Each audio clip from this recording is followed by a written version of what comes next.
जी प्रारंभ करते हैं। तो जो दर्शष्टी होती है, दर्शष्टी और पूर्णमासेष्टि, दर्शष्टी अर्थात जो अमावस्या को होती है और पूर्णमासेष्टि जो पूर्णिमा की दिन रात को होती है।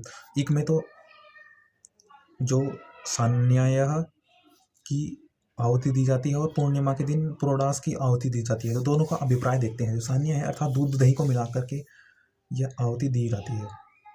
तो अर्थात इसमें दूध दही को उसमें गाय के दोहने की बातें है। तो स्वामी समर्पणानंद जी ने इस वैदिक भाष्य किया है जो उसमें यह मुख्यतः उसमें मस्तिष्क परिपुष्ट करने की बात कही गई है कि अर्थात गौ को धोए भी तो कैसे, अर्थात प्रथम गाय, 3 गाय की बात है। तो प्रथम गाय अर्थात पहले शरीर से और मानसिक शरीर से हष्टपुष्ट हो जाए, कोई दुर्बलता ना हो। तो दूसरी बात यही है कि अब शरीर से तो प्रबल हो गया, अब उसको अर्थात जिस प्रकार ईश्वर सबका कल्याण हेतु सबको प्रदान करते हैं तो हमें भी कोई भी कर्म, सब कर्म का ज्ञान होना चाहिए। अर्थात सब ईश्वर जैसे कि वर्षा करके सबको अन्न प्रदान करते हैं तो ठीक उसी प्रकार हमें सबके कर्म को मान्य देना चाहिए। किसी भी कर्म की निंदा नहीं करनी चाहिए जो भी कोई कर्म कर रहे हैं, क्योंकि सब किसी के लिए ईश्वर ने थोड़ा अन्न दे रखा, सबके लिए उचित दाने दाने पर ईश्वर ने उसका कर्म की निंदा नहीं, उस कर्म के लिए ईश्वर हमें देते हैं, अन्न प्रदान करते हैं।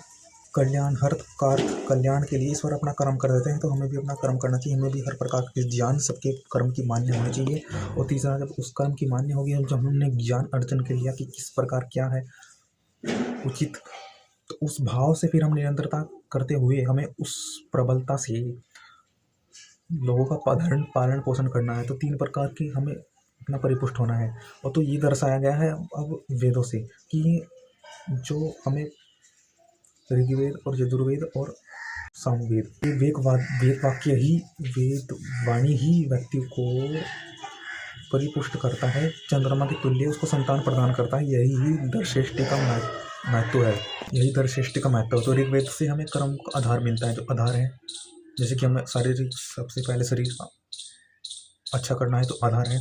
तो फिर ठीक उससे आगे फिर हमें यजुर्वेद का सहायता लेना है, कर्मों का अनुष्ठान केंद्र जैसे कि अंतरिक्ष है। अंतरिक्ष अर्थात हमें फिर जैसे कि हर समझना चाहिए कि हर ज्ञान कितना श्रेष्ठ है। कल्याणार्थ हमें इतना प्रबल होना चाहिए कि हर कर्म जो ईश्वर करते हैं ये कितना हमारे लिए किया है, ये कैसा कैसा ज्ञान है संसार में। अच्छा, और तीसरा हमें धारण पोषण करना चाहिए। धारण पोषण हमें सामवेद से जात होगा, सामवेद धारण पोषण होगा। और हमारा ऋग्वेद आधार है कर्मों का, और कर्मों का क्षेत्र कि हमारा किस क्षेत्र में कितना हमें प्रबल करना है, कि हमारा क्षेत्र कैसा है, हमें कैसे कार्य करना है, कैसे कार्यरत करते हुए अन्य व्यक्ति तक पहुंचना है, उनका हित करना है। हमारा कार्य क्षेत्र यजुर्वेद होगा, और हमारा जो व्यक्ति तक अन्य व्यक्तियों का धारण पोषण हम करेंगे वह सामवेद से कर पाएंगे, अन्य व्यक्ति का धारण पोषण। तो ये तीनों प्रकार की विद्या काम आती है, त्रिविद्या। इसलिए कहा गया कि वेद वाक्य ही अग्निहोत्र है, अग्निहोत्र वही है और उसका मन बछड़ा है। वेद वाक ही जो चंद्रमा की तुल्य संतान देता है, उसका मन से जब चाहेगा तो मन से हर अवस्था में इस संसार में यथा उचित चल पाएगा।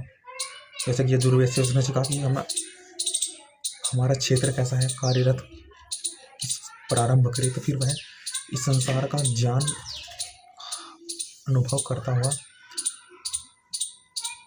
मन से इतना प्रबल होगा, संसार के ज्ञान से दुखी नहीं होगा। तो ये ज्ञान हो, तीनों प्रकार का हमें ज्ञान लेना है, वेद वाक्य का आगे बढ़ना है, लेकर चलना है। इससे हमें ज्ञात होगा प्रबल संतान युक्त होने के लिए।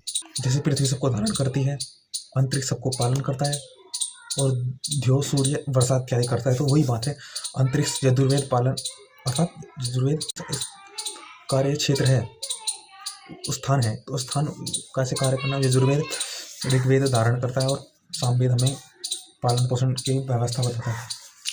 तो यही बात है। अब आप सक्षम हो गए, आपकी बुद्धि प्रविष्ट होगी, उस बुद्धि के बाद आप पूर्णिमा का यज्ञ करना है, पूर्णमासेष्टि। उसमें आपको अपने मन को पुरोडास अर्थात चावलों से मस्तिष्क को अज्ञान रूपी दोषों से दूर करता हुआ अपने मस्तिष्क को पूर्ण रूप से परिपक्व करना है। तो यही बातें हैं सामवेद की भाषा में। अब इतना ही, अब आप सहायता कीजिए, आप हमारी वीडियो को लाइक कीजिए, अन्य वीडियो देखें जो पहली वीडियो है।